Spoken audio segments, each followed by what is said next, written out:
नमस्कार, मी गणेश. अॅग्रोवन डिजिटल मध्ये आपलं सर्वांचं स्वागत. आपला भारत देश हा कृषीप्रधान देश म्हणून ओळखला जातो. या कृषीप्रधान देशामध्ये गायींना एक अनन्यसाधारण महत्व आहे. गायींचं आपल्या आयुष्यातील नेमकं महत्व किती, सध्या देशातील दुग्ध व्यवसायाची परिस्थिती काय आहे, या संदर्भात चर्चा करण्यासाठी आज आपल्यासोबत आहेत डॉक्टर नितीन मार्कंडे. नितीन मार्कंडे सर हे पशुतज्ञ आहेत. ते खास याविषयी संदर्भामध्ये आज आपल्याला मार्गदर्शन करणार आहेत. सर, अॅग्रोवन मध्ये आपलं खूप खूप स्वागत. धन्यवाद. सर, गाय आणि कुटुंब हे जे नातं आहे त्या नात्याबद्दल नेमकं तुम्ही काय सांगाल, आणि गायीचं आपल्या आयुष्यातील नेमकं महत्व किती? आपल्या देशाची जी संस्कृती आहे त्या संस्कृतीमध्ये गाय ही फार अनेक वर्षापासून सांभाळली जाते आणि ग्रामीण भागामध्ये अतिशय मोठ्या प्रमाणामध्ये शेतीबरोबर गायी सांभाळणं, दूध व्यवसायासाठी गायी सांभाळणं हे पूर्वापार चालत आलेली गोष्ट आहे. त्याच्यामुळं घरामधलं जे दूध आहे तर ते विकत घेण्यापेक्षा शक्यतो आपल्या घरच्याच जनावरांकडून मिळावं अशी आपली संस्कृती आहे आणि त्या पद्धतीचं दूध उत्पादन करण्याची सवय आपल्या सर्व भारतीयांना आहे.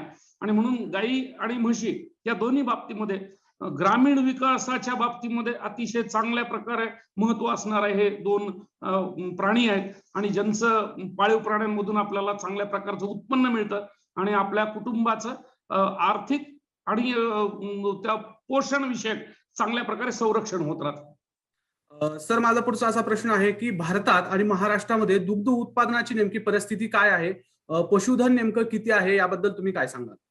फार छान प्रश्न आहे. आपल्या देशाचा गेल्या अनेक वर्षापासून म्हणजे 20 ते 22 वर्षापासून जगामध्ये दूध उत्पादनामध्ये पहिला क्रमांक आहे आणि सध्या देशामध्ये साधारणतः 20 कोटी एवढ्या गायी तर साधारणतः 10 कोटी एवढ्या म्हशी आपल्याकडे उपलब्ध आहेत ढोबळ मानानं.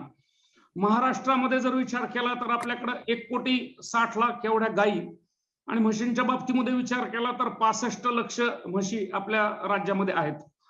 देशाचा क्रमांक हा जगामध्ये 1 नंबर दूध उत्पादनामध्ये आहे. राज्याचा देशामध्ये 6वा नंबर आहे. पण राज्य असू किंवा देश असू ह्या दोन्ही ठिकाणी आपल्याला दूध उत्पादनामध्ये प्रगती करायला, पुढे जायला आणि त्याच्यामधली उत्पादकता वाढवायला मोठा वाव आहे. म्हणजे आपण 1 नंबरवर जगात असलो तरी सुद्धा अजून आपल्याला कुठेतरी आपल्या सुधारणांमध्ये मोठे वाव आहे आणि त्याच्यातूनच आपण संपन्नतेकडे जाऊ शकू असं मला वाटतं. सर, तुम्ही आत्ताच सांगितलं की दुधाच्या उत्पादनामध्ये भारत 1 नंबरचा देश आहे. महाराष्ट्र सुद्धा जर विचार केला तर महाराष्ट्र सुद्धा देशामध्ये 6व्या क्रमांकाचं मोठं दूध उत्पादक राज्य आहे. परंतु दुसरीकडे एक चित्र बघितलं तर महाराष्ट्रातल्या बऱ्याच चुलीवर आणखी दूध दिसत नाहीये. तर या याच्याकडे तुम्ही कसं बघता? फार फार चांगला प्रश्न आहे. प्रत्येक कुटुंबामध्ये आणि प्रत्येक चुलीवरती असलेलं दूध हे घरामधल्या लहान लेकराला पिऊनच ते झोपलं जावं अशी एक आपली प्रामाणिक सर्वांची इच्छा आहे. यासाठी दूध उत्पादन वाढणं हा महत्वाचा भाग आहे आणि दूध उत्पादन आपल्या आहे त्या जनावरांकडून वाढवायचं कसं याचं तंत्र लोकांना चांगल्या प्रकारे माहीत झालंय असं मानणाऱ्यापैकी मी नाही. यामध्ये विस्तार शिक्षणाचा फार मोठा वाटा आणि त्याची म्हणजे कमतरता ही मला मोठ्या प्रमाणात जाणवते. काही ठराविक 20% दूध उत्पादक असेल की त्यांना दूध उत्पादनाचं तंत्र माहीत झालेलं आहे. 80% लोकांना अजूनही आपल्याकडे असणारी गाय आणि तिची शक्ती किती आहे हे माहित नाहीये. हे समजावून देण्याची गरज मोठ्या प्रमाणात आहे. तरच आपल्याला आपलं दूध उत्पादनाचं जे विकासाचं स्वप्न आहे तर ते पूर्ण करता येत नाही. सर, आता तुम्ही सांगितलं की दूध उत्पादनाचं विकासाचं स्वप्न पूर्ण करण्यासाठी आपल्याला काय काय करायला हवं, हे मान्य आहे. परंतु या दुग्ध उत्पादनातील नेमके अडथळे कोणते आहेत? ज्या पद्धतीमध्ये आपल्याकडे पशुधन आहे, ज्या संख्येनं पशुधन आहे, ह्या पशुधनासाठी आपण वैयक्तिक पातळीवरती, कौटुंबिक पातळीवरती काही लक्ष्य निर्धारित करणं गरजेचं आहे. माझ्याकडे एक म्हैस आहे. ही म्हैस माझ्याकडे 5 लिटर दूध देते. ही पुढच्या 5 वर्षामध्ये मला 10 लिटरवर कशी नेता येत राहील याचा जोपर्यंत विचार होणार नाही तोपर्यंत आपलं दूध विकासाचं स्वप्न पूर्ण होणार नाही. आपल्याकडे वर्षानुवर्ष गाय आहे. पूर्वीच्या काळी ज्या गायी होत्या तेव्हा माझे आजोबा, आपल्या सर्वांचे वाडवडील नेहमीसाठी बादली घेऊन धार काढायचे. आता ती तांब्यामध्ये काढावी लागते. हे आजच्या पिढीचं दुर्दैव आहे. मग आपली गाय ही बादलीवर दूध देणारी कशी होत राहील यासाठी लक्ष कसं निर्धारित करायचं, याच्याकडे लक्ष जर दिलं तर प्रत्येक जनावराचं दूध उत्पादन वाढू लागेल आणि मग आपल्याला या व्यवसायामधलं चांगले दिवस दिसतात. पण सर, बादलीवर दूध देणारी गाय तांब्यावर दूध का द्यायला लागली? फार चांगला प्रश्न, अतिशय चांगला प्रश्न आहे. आधीच्या काळामध्ये ज्या गायी दूध देत होत्या त्या गायी एकाच प्रकारच्या, एकाच ठिकाणच्या, एकाच वातावरणामधल्या होत होत्या. आता आपलं जग जवळ झालं आणि म्हणून महाराष्ट्रामधला प्रत्येक माणूस मला मुर्रा म्हैस आणायची म्हणून हरियाणापर्यंत जायला तयार आहे, मला साहिवाल आणायची म्हणून पंजाबपर्यंत जायला तयार आहे. पण स्थानिक जी गाय आहे, ज्या गायीसाठी आपल्याला प्रयत्न करून आपल्याला पुन्हा बादलीमध्ये जाता येत राहील, त्याचा विचार करण्याची मानसिकता त्याची कमी झालेली आहे. म्हणून खूप मोठे दूध देणाऱ्या गायींकडच्या कासेकडचं असणारे लक्ष कमी करावं लागेल आणि आपल्या घरच्या गायीकडे बघायला सुरुवात करावं लागेल, तर ते निश्चित घडेल आणि ते शक्य आहे. पशुधनामध्ये पशुवंध्यत्व ही एक खूप मोठी समस्या आहे, तर या समस्येबद्दल तुम्ही काय सांगाल? फार चांगला प्रश्न आहे. आपण जी जनावरं सांभाळतो त्याच्यामधली फक्त 30% जनावरं दरवर्षी गाभण ठरतात. राज्यामध्ये जेवढी जनावरं आहेत त्या जनावरांमधल्या 100 गायींपैकी 30 गायी दरवर्षी गाभण ठरतात. 70 गायी भाकड असतात.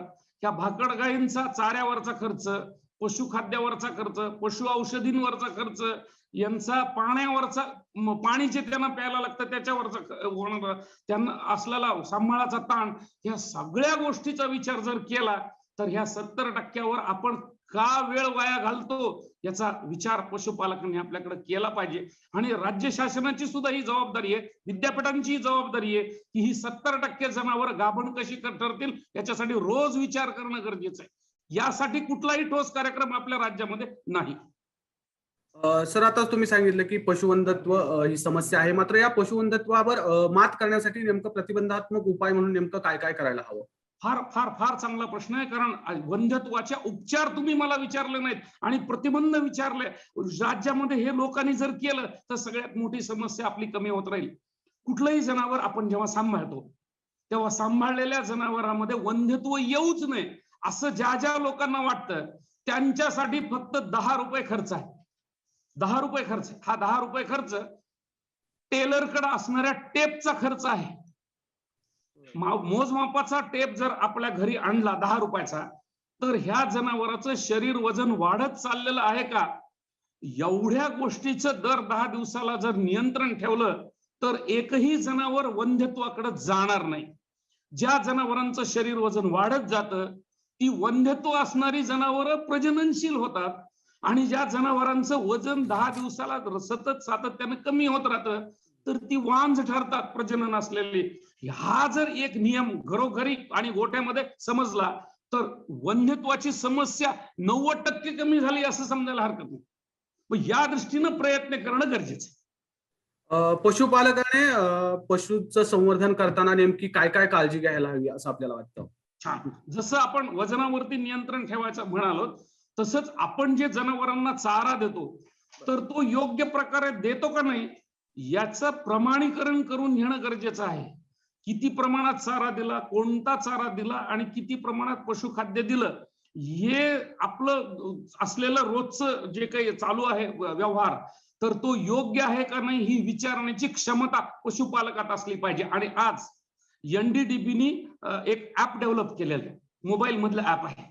त्याच्यामध्ये तुम्ही खाऊ घालता किती, चूक किती आहे आणि काय द्यायला पाहिजे याच्या प्रकारची सुंदर माहिती, वैज्ञानिक आणि शास्त्रीय माहिती आपल्या प्रत्येक पशुपालकाला मिळेल अशी यंत्रणा आहे. याचा वापर केला जात नाही हे आपल्या सर्वांचं दुर्दैव आहे. राज्यात पशुवंध्यत्व निवारणाचा कार्यक्रम होतो का, आणि होत असेल तर तो कसा होतो याबद्दल तुम्ही काय सांगाल? राज्यामध्ये पशुधन विकास अधिकारी आणि राज्य शासन जे आहे त्यांच्या मार्फत वेळोवेळी हे पशुवंध्यत्व निवारणाचे कॅम्प, ज्याला आम्ही शिबिर म्हणतो, ते आयोजित केले जातात. पशुवैद्यक महाविद्यालय आणि जे विद्यापीठाच्या अंतर्गत कार्यरत आहेत त्यांच्यातर्फे बरेचशी पशुचिकित्सा शिबिरं आणि वंध्यत्व निवारणाची शिबिरं घेतली जातात. ही संख्या अपुरी आहे, ही संख्या तोकडी आहे. या संख्येमधून आपली 70% पशुधनाची संख्या पूर्ण त्यांच्यापर्यंत जाणं अशक्य आहे. आणि म्हणून ही सगळी बाब आपल्याला दुप्पट करणं तिप्पट करणं गरजेचं आहे. पशुधन निवारणासाठी विस्तार शिक्षणाची नेमकी कोणकोणती साधनं सध्या उपलब्ध आहेत सर? आपल्याकडं विस्तार शिक्षणाच्या बाबतीमध्ये राज्य शासनाने एक टोल फ्री क्रमांक दिलेला आहे, ज्याचा नंबर आपल्या मार्फत सर्वांना मी सांगू इच्छितो की तो आहे 1800-233-0418. हा राज्य शासनाच्या पशुसंवर्धन विभागाचा नंबर आहे, टोल फ्री क्रमांक. एक चांगला विभाग आहे की ज्याच्यामध्ये आपल्या प्रश्नांची उत्तरं मिळू शकतात. दुसरा क्रमांक विद्यापीठाने उपलब्ध केलेला आहे, महाराष्ट्र पशु आणि मत्स्य विज्ञान विद्यापीठाने. याचाही नंबर मी आपल्या मार्फत आपल्या सर्व प्रेक्षकांसाठी सांगू इच्छितो. 1800-233-3268. नागपूरच्या विद्यापीठातर्फे या प्रकारचे उत्तर दिली जातात. पण आपल्या शेजारचं जे तेलंगणा राज्य आहे, या राज्यामध्ये 24/7 म्हणजे रात्री 2 वाजता जरी एखाद्या जनावराची प्रसूती आढळली तर काय करू हा प्रश्न विचारायसाठी तेलंगणात यंत्रणा आहे. अशी आपल्या महाराष्ट्रात झाली पाहिजे. आणि त्याच्यासाठी सेवानिवृत्त पशुधन अधिकाऱ्यांची एक टीम ही कुठेही राज्याच्या एका ठिकाणी, औरंगाबाद असेल, नाशिक असेल, नांदेड असेल, पुणे असेल, तिथून जर ती कार्यरत राहिली तर राज्यामधल्या कुठल्याही पशुपालकाला कुठले प्रतिबंधात्मक उपाय किंवा डॉक्टर येईपर्यंत काय करावं याचे जरी उपचार आपल्याला करता आले तरी खूप मोठ्या प्रमाणामध्ये पशुपालकांचा फायदा होणार आहे.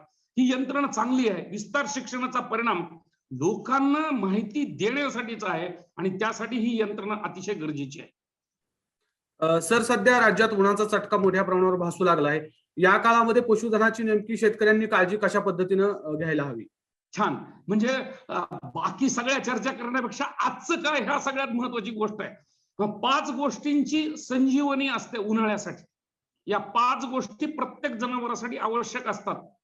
त्यातली पहिली गोष्ट आहे गूळ. प्रत्येक पशुधनाला वजनाप्रमाणे 50 ते 100 ग्राम दररोज. काळा 2 नंबरचा मागच्या वर्षीचा स्वस्तामध्ये असलेला, पहिली गोष्ट. दुसरी गोष्ट आहे मीठ. जनावरांना मीठ देणं गरजेचं आहे. 25 ते 30 ग्राम प्रत्येक पशुधनाला मीठ देणं गरजेचं आहे. तिसरी गोष्ट जी आहे तर तो सोडा, खाण्याचा सोडा. घाम जो शरीरातून जात राहतो त्याची प्रतिपूर्ती करण्यासाठी 25 ते 30 ग्राम सोडा. चौथी गोष्ट जी आहे तर ती लिंबू किंवा इडलिंबू. लिंब तर फार महाग आहे. लिंब म्हणजे माणसाला जरा थोडेसे अवघड जातात, पण इडलिंबू नावाचा जो प्रकार आहे आंबट, तर तो आपल्याला चांगल्या प्रकारे जनावरांना देता येत राहील. याचा रिप्लेसमेंट म्हणून फुळूक ताक.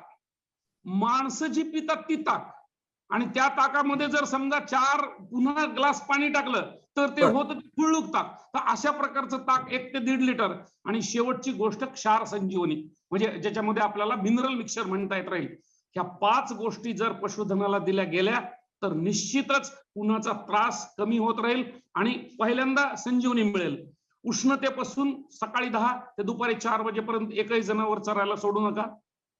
पहाटेची पेंडी सुरू करा. पहाटे 4 वाजता चारा टाका. सकाळी 10 वाजल्यापासून दुपारी 3 वाजेपर्यंत चारा टाकू नका, कारण पोटामध्ये आग निर्माण होत राहते. उष्णतेचा त्रास कमी होत राहील. अंगावर पाणी शिंपडा. गोठ्यामध्ये थंड ओलावा करणारे यंत्रणा निर्माण करा. हिरवा चाऱ्याची व्यवस्था असेल तर अतिशय चांगलं. आणि एखाद्या जनावराला उष्णतेचा त्रास म्हणजे कधी एखाद्या वेळेस त्याला शेण पातळ झालं किंवा जनावर लाकायला लागलं तर पशुवैद्यकाच्या मदतीनं निश्चित उपचार करून घ्या. कुठलाही त्रास होणार नाही जनावरांना. सर, एक वेगळा प्रश्न खरं तर मी तुम्हाला विचारतो आता, की मराठवाडा आणि विदर्भामध्ये सातत्यानं, विदर्भाचा काही भाग असेल याच्यामध्ये सातत्यानं दुष्काळाची परिस्थिती निर्माण होते. त्या ठिकाणी बरेचसे शेतकरी सातत्यानं आत्महत्या सुद्धा केल्याचं चित्र आपण मागील काही दिवसापासून बघतोय. मात्र त्या शेतकऱ्यांना आर्थिक उत्पन्नाचा स्रोत म्हणून पशुधनाची संकल्पना कशा पद्धतीने रुजवता येईल याबद्दल तुम्ही काय सांगाल? फार चांगला प्रश्न आहे. आणि याच दृष्टीनं आपल्या राज्यामध्ये महादूध योजना सुरू झालेली आहे 10 जिल्ह्यांमध्ये.